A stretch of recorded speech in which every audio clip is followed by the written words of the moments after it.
So hello everyone, this side Neha and welcome to our channel. आज हमारे साथ financial expert mister Devendra sir है जो हमें ऑपरेशनल स्ट्रेटेजीज के बारे में बताएंगे।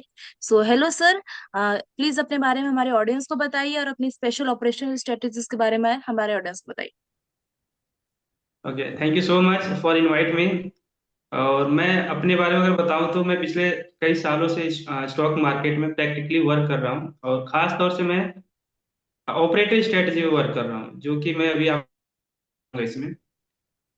तो सबसे पहले मैं बताता हूं कि कुछ डेटा आपको बता देता हूं कि जो सेबी के डेटा है, 93% जो पीपल्स हैं, पीपल जो ट्रेडिंग करते हैं बेसिकली स्टॉक मार्केट में लॉस करते हैं। क्यों करते हैं?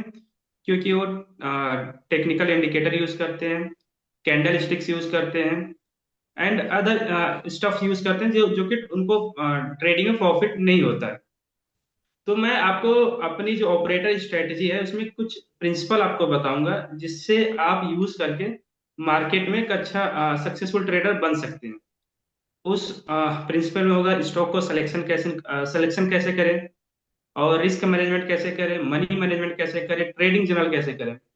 क्योंकि यह ऑपरेटर स्ट्रेटजी फ्यूचर ट्रेडिंग के लिए खास तौर से इंट्राडे में, इस स्ट्रेटजी को इंट्राडे में यूज कर सकते हैं। तो अब हम बात कर लेते हैं कि स्टॉक का सिलेक्शन कैसे करें। नॉर्मली जो इन्वेस्टर्स होते हैं, जो ट्रेडर होते हैं, जो इंट्राडे ट्रेडर हो, वो एक दो तीन स्टॉक पे फोकस नहीं करते, बल्कि कई सारे स्टॉक्स को अपने वॉच लिस्ट में लगाते हैं, उन पे काम करते हैं। बट ओवरऑल क्या होता है कि लॉस में होते हैं। इसके पीछे का मैं आपको एग्जांपल देता हूँ कि अगर एक कोई फैमिली है जिसमें बहुत ज्यादा लोग हैं, बहुत बड़े उनकी जनसंख्या ज्यादा है, तो उनको सही तरीके से हम उनकी देख रेख नहीं कर सकते, ना उनको सही तरीके का एजुकेशन मिल पाता है, ना सही तरीके का लिविंग अब स्टैंडर्ड मिल पाता है। वो बहुत सारी चीजें जो कि नहीं हो पाती। वही एक छोटा परिवार होता है, तो अपने बच्चों को सही तरीके से पढ़ाते हैं, लिखाते हैं, वो सारी चीजें करते हैं। ऐसे ही सिनेरियो हमें स्टॉक मार्केट में देखने को मिलता है। कहने का मतलब कि जितना ज्यादा आपका स्टॉक सिलेक्शन वाइड रहेगा, उतना ज्यादा आप डिस्ट्रैक्ट रहेंगे। आप हर चार्ट को, हर स्टॉक्स को एक ही पैरामीटर पे सही तरीके से एनालाइज नहीं कर पाएंगे। लेकिन अगर आपका स्टॉक सिलेक्शन लिमिटेड रहेगा, कम रहेगा, तो उसको सही तरीके से समझ पाएंगे, उसको सही तरीके से एनालाइज कर पाएंगे, उसके सही मोमेंट को आप ऑब्जर्व कर पाएंगे। तो कहने का मतलब जो पहला प्रिंसिपल है हमारा इंट्राडे ट्रेडिंग के लिए फ्यूचर में, स्टॉक सिलेक्शन इंपॉर्टेंट है, बहुत ज्यादा इंपॉर्टेंट है। अब मैं अगर रिकमेंड करूं कि कैसे स्टॉक्स को सिलेक्शन करना चाहिए या कैसे स्टॉक सिलेक्शन होना चाहिए, तो निफ्टी 50 के जो टॉप 5 स्टॉक्स हैं उनको आप सेलेक्ट कर लो।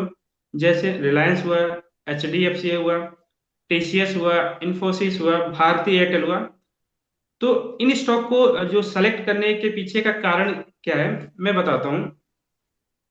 स्टॉक्स को अगर हम सेलेक्ट करते हैं तो इसमें क्या है कि इनकी मार्केट कैपिटलाइजेशन बहुत ज्यादा है। इनको आसानी से ना तो ऊपर किया जा सकता है, ना ही नीचे किया जा सकता है।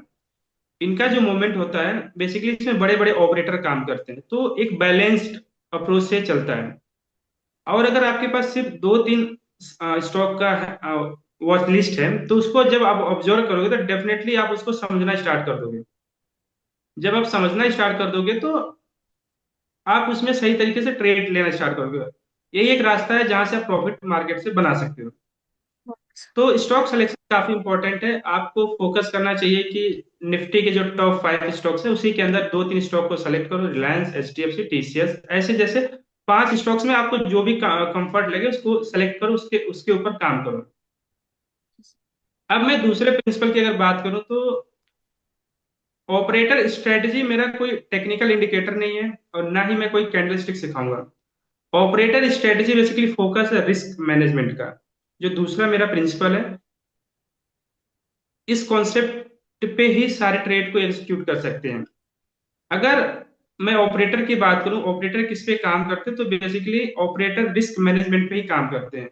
वो कोई टेक्निकल इंडिकेटर नहीं यूज करते, ना ही कोई चार्ट पैटर्न यूज करते हैं, और ना ही कैंडल स्टिक्स यूज करते हैं। अब मैं थोड़ा से रिस्क मैनेजमेंट को एक्सप्लेन करता हूँ, कैसे इस पे आप ट्रेड कर सकते हैं। जो रिस्क मैनेजमेंट है बेसिकली, इसको आप जैसे कि रिस्क रिवॉर्ड रेशियो होता है। अगर आपका जितना बढ़िया रिस्क रिवॉर्ड रेशियो रहेगा, चांसेस ज्यादा है कि आप उतने ज्यादा प्रॉफिटेबल रहेंगे, सक्सेसफुल ट्रेडर बन सकते हैं। आप उन 1% लोगों में शामिल हो सकते हैं जो मार्केट से प्रॉफिट बनाते हैं। अदरवाइज 99% जो लोग हैं मार्केट में कैपिटल अपने लॉस करते हैं। तो कहने का मतलब कि जो रिस्क रिवार्ड रेशियो है वह आपका मिनिमम 1:20 होना चाहिए। 1:20 का मतलब कि अगर आपने कोई ट्रेड लिया है, अगर आपने सपोज करो रिलायंस में ट्रेड लिया आपने, तो आपका 1 रुपए का स्टॉप लॉस होना चाहिए और 20 रुपए का प्रॉफिट होना चाहिए। कहने का मतलब कि जब भी कोई ट्रेड लो तो उसमें आपको 1 रुपए का प्रॉफिट और 20 रुपीज का, सॉरी, 1 रुपए का स्टॉप लॉस और 20 रुपीज का प्रॉफिट होना चाहिए। हर स्टॉक का अपना अपना अलग अलग स्टॉप लॉस एंड टारगेट होगा, लेकिन वो जो रेशियो होगा 1:20 होना चाहिए। इसके पीछे का लॉजिक क्या है? इसके पीछे का लॉजिक ये है कि बेसिकली हम अगर कोई ट्रेड लेते हैं, नॉर्मली जो मार्केट में जो इन्फ्लुएंसर्स है वो बताते हैं कि इस कैंडल को यूज करोगे तो मार्केट यहाँ से ऊपर जाएगा, इस इंडिकेटर की यूज करोगे तो मार्केट यहाँ से, उनको यूज करके वो बताते हैं, लेकिन एक्चुअल मार्केट में ऐसा नहीं होता। इंडिया के जो टॉप रिसर्च एनालिस्ट हैं मार्केट में वो भी गलत होते हैं। उनकी भी प्रोबेबिलिटी पे ही काम चलता है, ऐसा नहीं कि वो 100% ही सही होंगे। दुनिया का ऐसा कोई सेटअप नहीं है कि ये बता सके कि मार्केट इस पॉइंट से मार्केट इस पॉइंट तक जाने वाला है। कोई भी सेटअप नहीं है, ना ही कोई रिसर्च एनालिस्ट है, ना ही कोई ऑपरेटर भी बता सकता है। तो इसमें प्रोबेबिलिटी की चीजें बन जाती है। अगर आपका रिस्क रिवार्ड रेशियो 1:20 रहने वाला है तो डेफिनेटली अगर आप कई बार भी गलत भी होंगे तो ओवरऑल प्रॉफिट में होंगे। मैं आपको एग्जांपल के तौर पे सिखाता हूँ, बताता हूँ कि आपने 10 ट्रेड लिया किसी स्टॉक्स में, 10 बार आपने ट्रेड लिया, ठीक है। मैं मान के चलता हूँ कि आपको, आपकी जो एक्यूरेसी है 50% है। मैं मान के चलता हूँ। लोग तो 60%, 70%, 80% तक क्लेम कर रहे हैं कि उनकी सक्सेस जो विन रेट है इतना होता है, बट मैं मान के चलता हूँ 50% है। अगर आपका 50% भी विन रेट है तो 1:20 का जब रिस्क रिवार्ड रेशियो रखोगे तो मैं मान के चलता हूँ 10 ट्रेड आपने लिए, 5 आपके गलत हुए, 5 आपके सही हुए। तो जो 5 आपके गलत हुए थे, सिर्फ 5 रुपए का आपका स्टॉप लॉस गया ओवरऑल, अगर 1 रुपया हर ट्रेड में आप स्टॉप लॉस ले रहे हैं तो। वहीं अगर आप 20 रुपए का टारगेट ले रहे हैं तो जो 5 ट्रेड आपके सही हुए, 100 रुपए के आपके टारगेट आए। ओवरऑल जो आपका टारगेट में प्रॉफिट बताऊं तो 95 रुपीज का हुआ। समझे? हाँ मतलब जी, हाँ कि जी। 1:20 कितना हमें खर्च दे रहा है, सिर्फ 50% पे। लेकिन मैं मान के चलता हूं कि आप सिर्फ 10% मार्केट में सही तभी इस स्ट्रेटेजी से प्रॉफिट बना सकते हैं। हाँ जी, हाँ जी। और कॉन्सेप्ट यही है कि अगर आप 10% भी सही होते हैं मार्केट में तो भी आप प्रॉफिट बना सकते हैं। कैसे?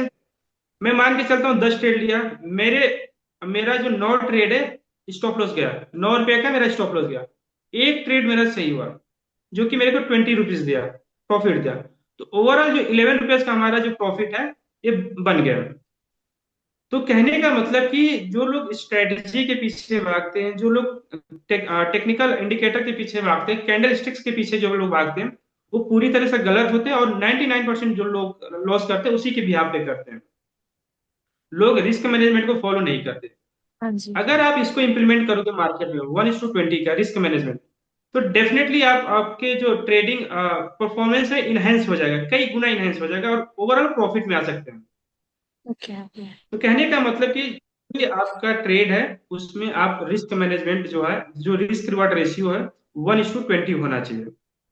इस ऑपरेटर स्ट्रेटजी की मैं आपको एक कोर कॉन्सेप्ट बता रहा हूँ कि रिस्क मैनेजमेंट ही मार्केट में सब कुछ है।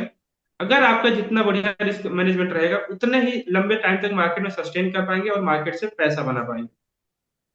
Yes sir. अब मैं थोड़ा से अगले प्रिंसिपल के बारे में बात करता हूँ कि क्या टेक्निकल इंडिकेटर का इंपॉर्टेंस है। तो सीधा सा जवाब है नहीं। क्यों? क्योंकि आजकल हर कोई टेक्निकल इंडिकेटर सीख के या टेक्निकल एनालिसिस सीख के मार्केट में एक्सपर्ट बनने की कोशिश कर रहा है। बट ओवरऑल क्या होता है कि मार्केट में लॉस करते हैं अपने कैपिटल को, साथ ही उनको जो फॉलो करने वाले लोग रहते हैं उनको भी लॉस होता है।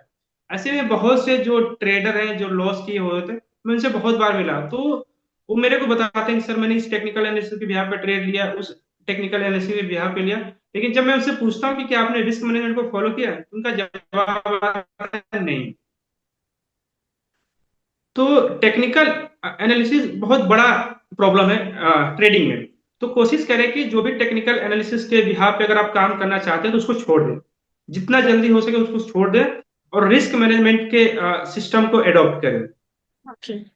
अब मैं अगर अगले प्रिंसिपल की बात करूं कि मनी मैनेजमेंट क्या होता है, ऑपरेटर स्ट्रेटजी में मनी मैनेजमेंट क्या होता है। हम्म। तो जनरली मैं प्रेफर करता हूं कि अगर आपके पास 4 लाख का कैपिटल है, तो जब भी आप पहला ट्रेड लें, कोशिश करें कि उसमें सिर्फ 1 लाख के कैपिटल का यूज करें। इससे क्या होगा कि आपको थोड़ा आइडिया लगेगा कि मार्केट कैसे जा रहा है, ऊपर जा रहा है, नीचे जा रहा है, मार्केट को एग्जीक्यूशन कैसे हो रहा है मार्केट का, और रिस्क मैनेजमेंट कैसे हो रहा है।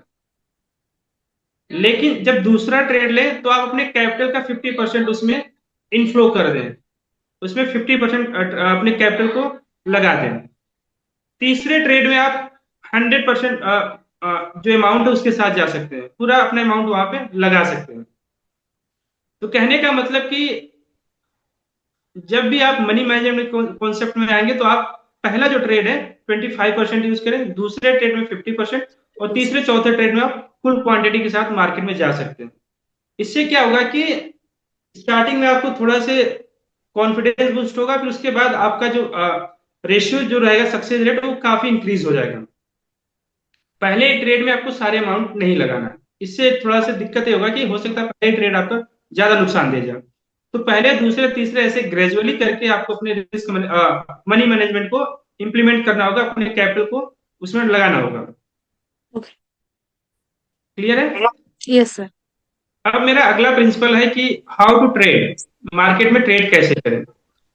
तो बेसिकली मैं मान के चलता हूं कि अभी एच डी एफ सी 1000 रुपये पे चल रहा है, ठीक है। तो एच डी एफ सी जब भी आप एक पॉइंट को आप पिन कर लो कि नहीं, 1000 रुपये पे आएगा एच डी एफ सी तो मैं इस पर बाइंग करूंगा। यहाँ से मेरा जो सेंटीमेंट होगा बायर्स की तरफ होगा, मैं बाइंग करूंगा, ऊपर की तरफ मार्केट जाएगा। तो आप 1000 रुपये के नंबर को नोट डाउन कर लो, ठीक है। जब भी मार्केट 1000 के पास पहुंचेगा, 999 पे जैसे ही मार्केट पहुंचेगा आप अपने ट्रेड को एग्जीक्यूट कर दो। 1 रुपए को सेफ्टी गैप के रूप में हम मानते हैं, 1 रुपए से नीचे से आपको बाइंग करना है। ठीक उसी प्रकार मार्केट जब आप सेल करना चाहते हो तो 1 रुपए से ऊपर की तरफ से उसको सेल करना होता है। तो मैं मान के चलता हूँ कि अभी एच डी एफ सी जो है कि 1000 रुपये पे चल रहा है, तो आप 999 पे उसकी बिडिंग लगा दो, उस पर बाइंग करने का एक ऑर्डर डाल दो। ट्रेड जैसे एग्जीक्यूट हो गया, मैं मान के चलता हूँ ट्रेड 999 पे एग्जीक्यूट हो गया, आपने स्टॉप लॉस भी नीचे की तरफ 1 रुपए लगा दिया, ठीक है। कुछ टाइम बाद, 2 मिनट, 4 मिनट, 5 मिनट के बाद हो सकता है मार्केट हमारे अगेंस्ट आ जाए, फिर वो 998 पे आ गया, स्टॉप लॉस कट गया, कोई बात नहीं, 1 रुपए का नुकसान हो गया स्टॉप लॉस में। फिर 10 मिनट बाद मार्केट 999 पे आता है, फिर आप एक एंट्री ले लो, 1 रुपए का स्टॉप लॉस लगाए थे। कुछ टाइम बाद मार्केट आप देखोगे फिर नीचे की तरफ चला गया, 1 रुपए आपका स्टॉप लॉस फिर कट गया। लेकिन जब तीसरी और चौथी बार जब मार्केट 999 पे आता है, जब फिर आप दोबारा वहां पे दोबारा एंट्री करेंगे, तो ऐसा नहीं कि हर बार आपका मार्केट स्टॉप लॉस खाएगा। कहने का मतलब कि एक ही पॉइंट पे आपका मार्केट नहीं रुकने वाला है। जब वो ओके। तीसरी बार 999 पे आ गया, जब आप वहां पे एंट्री करोगे और 1 रुपए के स्टॉप लॉस लगाएंगे, तो आपको डेफिनेटली 20 रुपए का टारगेट मिलेगा। ओके। या हर किसी स्टॉक्स में आप इसको अप्लाई कर सकते हो, टीसीएस में भी कर सकते हो, रिलायंस में भी कर सकते हो, एचडीएफसी में कर सकते हो, इन्फोसिस में। कहने का मतलब कि मार्केट एक पॉइंट पे 1 से 2 बार ही स्टॉप लॉस खा सकता है, 2 से 3 बार ही खा सकता है, हर बार नहीं खा सकता। तो आपको आंख बंद करके वहां पे ट्रेड करना, ना ही कोई टेक्निकल इंडिकेटर यूज करना, ना ही कोई कैंडल स्टिक्स यूज करना, ना ही कुछ अदर स्टफ यूज करना ट्रेडिंग के लिए। आप बिल्कुल रिस्क मैनेजमेंट को फॉलो करो और ट्रेड को एग्जीक्यूट करो। आप एक नंबर बनाओ, उस नंबर पे सोचो कि नहीं हमें यहाँ से बाइंग करना है और इस जगह से हमें सेल करना है। बाइंग करना है तो वहां पे अपसाइड की तरफ रखो, 1 रुपए का सेफ्टी गैप रखो, 0.1%, और 1 रुपए का ऊपर की तरफ भी सेफ्टी गैप रख सकते हो। तो कहने का मतलब कि 1 रुपए नीचे से बाइंग करो, और सेल करना है तो 1 रुपए से ऊपर से बाइंग करो, और स्टॉप लॉस अपना 1 रुपए लगा के रखो। स्टॉप लॉस 2-3 बार कट रहा है कोई बात नहीं, लेकिन तीसरी बार चौथी बार में आपको टारगेट देके जाएगा। क्योंकि इस कॉन्सेप्ट को लोग जनरली डिस्कस नहीं करते पब्लिक डोमेन में, इसके हाँ वजह जी। से बहुत कम लोगों को पता है। ओके। पब्लिक डोमेन में वही इंडिकेटर यही सब चीजें चलती है जिसकी वजह से मार्केट में लॉस ही होता है, और उनका रिस्क रिवॉर्ड रेशो 1:2 1:3 ऐसे ही होता है, जो कि मार्केट में काम नहीं करता। हाँ तो जी। आपको ट्रेड ऐसे एग्जीक्यूट करना है। ओके। अब मेरा अंतिम जो प्रिंसिपल है, जो लास्ट कॉन्सेप्ट है, बेसिकली ट्रेडिंग जनरल है। ट्रेडिंग जनरल क्या है? जैसे कि डायरी लिखना। पहले कुछ टाइम पहले की मैं बातें बता रहा हूँ कि जैसे हम कोई मिस्टेक करते हैं तो हम उसको बार बार रिपीट करते हैं, क्योंकि वो हमारे सबकॉन्शियस माइंड में नहीं रहता। लेकिन अगर हम अपनी अपनी मिस्टेक्स को लिखते हैं, उसको रिपीट करते हैं, उसको देखते हैं, उसको उससे ओवरकम करने की कोशिश करते हैं, तो समझ में आता है कि नहीं, हमने ये मिस्टेक करी, आगे मिस्टेक नहीं करना। ठीक है? तो इससे सेल्फ इंप्रूवमेंट होता है। ऐसे ही ट्रेडिंग में होता है। अगर आपने अपनी जो ट्रेड लेने की जो लॉजिक है, ट्रेड क्यों लिया, ट्रेड कहाँ पे लिया, ट्रेड कैसे लिया, ट्रेड में क्या मिस्टेक हुई, ये 4 पॉइंट जब आप पेपर में लिखना स्टार्ट करेंगे तो आपको इसका जवाब मिलना हो। जब भी आपका ट्रेड अगर गलत होगा तो आपको जवाब मिलेगा कि नहीं, आपने यहाँ पे गलती करी है। आपने हो सकता है फोमो में ट्रेडिंग लिया, फियर ऑफ मिसिंग आउट में, आपने ग्रीड में स्टॉप लॉस हटा दिया। तो चीजों को आप अपने पेपर में लिखोगे, ट्रेडिंग जनरल जब मेंटेन करोगे, तो आपको समझ में आएगा आपने क्या क्या मिस्टेक करी है। तो कहने का मतलब कि ट्रेडिंग जनरल में 3 चीजें जरूर मेंशन करना, कि अगर आपने कोई ट्रेड बाई किया है तो क्या मार्केट यहां से अपसाइड की तरफ 1% का मूव देगा, है ना? 1% का टारगेट लेके चलते हैं, 1% का मूव देगा। दूसरा, हमने ट्रेड क्यों लिया, उस टाइम हमारा मेंटल स्टेटस क्या था, क्या हमने जल्दबाजी में ट्रेड लिया, क्या हमने फोमो में लिया, क्या हमने ग्रीड में ट्रेड लिया, क्या हमने ओवर ट्रेडिंग करी, है ना? दूसरी चीज। तीसरी चीज, आप अपने स्टॉप लॉस को हमेशा मेंटेन करें। तो ये 2 3 चीजें जब आप ट्रेडिंग जब बार बार लिखते रहेंगे, बार बार लिखते रहेंगे, तो डेफिनेटली आपको समझ में आ जाएगा कि नहीं, मार्केट में हमसे आपसे मिस्टेक क्या हुई है, और क्या क्या वो चीजें हैं जो हमें और इम्प्रूव करनी चाहिए ट्रेडिंग के लिए। तो ट्रेडिंग जर्नल आपको मेंटेन करना होगा। Okay sir. तो बेसिकली यही ऑपरेटर स्ट्रेटेजी है। स्टॉक का सिलेक्शन कैसे करें, रिस्क मैनेजमेंट कैसे करें, मनी मैनेजमेंट कैसे करें, टेक्निकल एनालिसिस का रिलेवेंस क्या है, ट्रेडिंग जर्नल कितना इंपॉर्टेंट है। जब इसको सारी चीजों को आप एक बार पूरा एक समराइज करोगे, जब इसका एक आप अपना एक परसेप्शन इसके प्रति बनाओगे, इसको मार्केट में जब यूज करोगे, तो देखोगे कि एक टाइम में आपको बहुत बड़ा बेनिफिट होने वाला है। इसमें ना ही किसी टेक्निकल की जरूरत है, ना ही चार्ट पैटर्न की जरूरत है, ना ही किसी की एडवाइजरी की जरूरत है। हाँ सर। ओके। लिमिटेड स्टॉक्स में काम करो, लिमिटेड स्टॉक्स को ऑब्जर्व करो, वहां पर उसको समझो, रिस्क मैनेजमेंट को फॉलो करो, तो डेफिनेटली आप एक अच्छे ट्रेडर बन सकते हैं। ओके तो सर। उम्मीद है इस वीडियो से बहुत सारे लोगों को कुछ सीखने को मिलेगा, बिल्कुल सर, और बिल्कुल। मार्केट में इसी के अलावा ही पैसा बनाया जा सकता है, कोई दूसरा तरीका नहीं है। Okay thank you sir. So much. Okay sir, thank you so much, आपने जो इतनी इन्फॉर्मेशन दी हमारी ऑडियंस को। और ऐसी इन्फॉर्मेशन के लिए आप हमारे चैनल को सब्सक्राइब करो, और डेली हमारे चैनल्स पे आपको ऐसे इन्फॉर्मेटिव स्टॉक से रिलेटेड वीडियोस मिलेंगे। Thank you. Thank you.